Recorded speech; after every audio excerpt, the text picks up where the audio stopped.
आणि आता बातमी क्रिकेटच्या मैदानातून.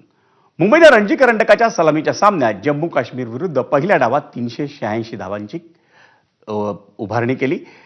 आदल्या दिवशीच्या 5 बाद 336 धावसंख्येवरून पुढे खेळताना मुंबईच्या उर्वरित फलंदाजांनी अवघ्या 50 धावांचीच भर घातली.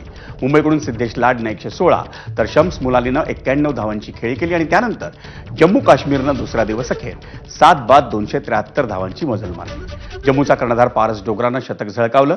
त्यानं 112 धावांची खेळी उभारली तर अब्दुल समदनं 44 धावा केल्या. मुंबईकडून तुषार देशपांडे आणि तनुष कोटियननं प्रत्येकी 2 विकेट्स घेतल्या.